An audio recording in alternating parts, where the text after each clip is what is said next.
Hey guys, thank you so much for joining us at Eclipse Cinematography. This is our very first video. We are a brand new channel, and so we're gonna ask you guys first of all to go ahead and smash that subscribe button, kick it, punch it, slap it if you're into that type of thing. We appreciate you anyways.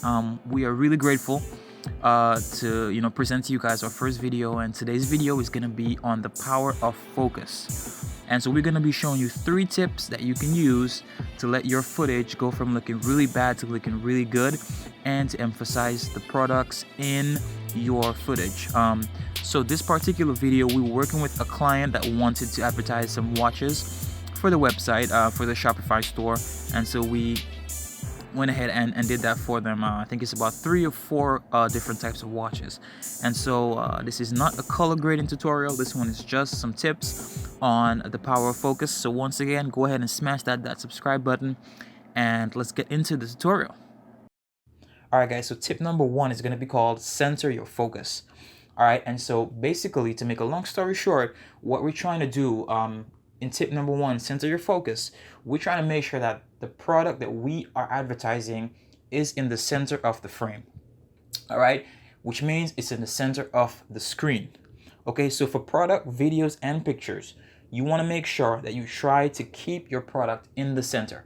So when you look at a screen, by default, your eyes automatically fall to the center of the screen.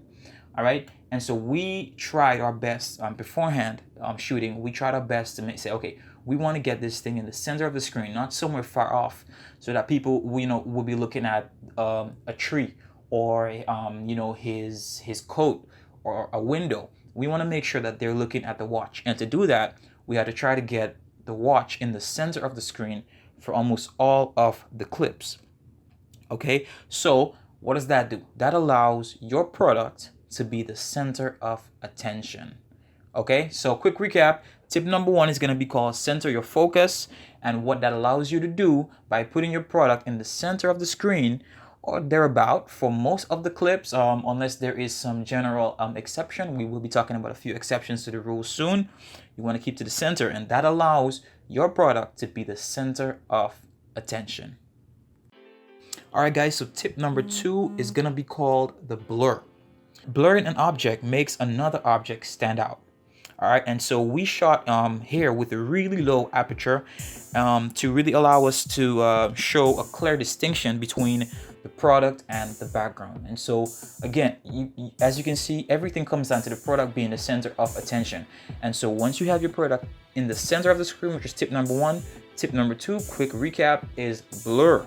You want to make sure that the things that you do not want to be the center of attention are not. If in this part, if you had things in the background like maybe animals or something that just would take away from the shot, you can either go ahead and in post you can remove them by using different things, by masks and different things, or you can blur out the things in the background to force the person's eye to move to the center.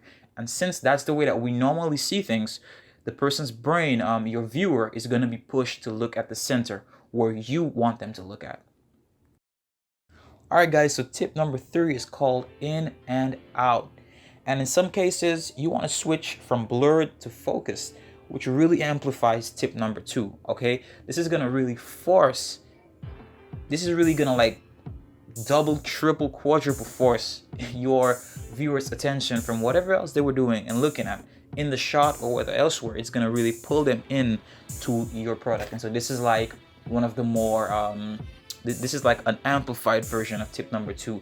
All right, and so all in all, in tip number 1 we talked about centering your focus. Tip number 2 we talked about blur and separating your product from the background, vice versa, using the aperture. We talked about how we use a lower aperture to achieve this. And tip number 3, we're talking about in and out, which is switching between your object being blurred and then bring it into focus. Or you can do the opposite. Sometimes you see this in movies as well. People will switch from one character to the other to really bring your eyes to there. And like we said, since the cameras are made to mirror the way that we see things, when we focus on something, everything else kind of blurs out. The same way that this is going to bring in your viewers' attention and allow them to look at what you want them to look at. So you are the one with the control. You are the one with the power to say, hey, I want you to look at this. And I hope that this tutorial was really informative to you guys and that you guys really learned something there, please comment, let us know if we're doing a good job. Thanks for looking at our first video. Please subscribe, guys. Please leave us a comment, and please turn on the post notifications to stay in tune with us. We're going to be posting regularly. And thanks again on behalf of Eclipse Cinematography. Thank you for viewing.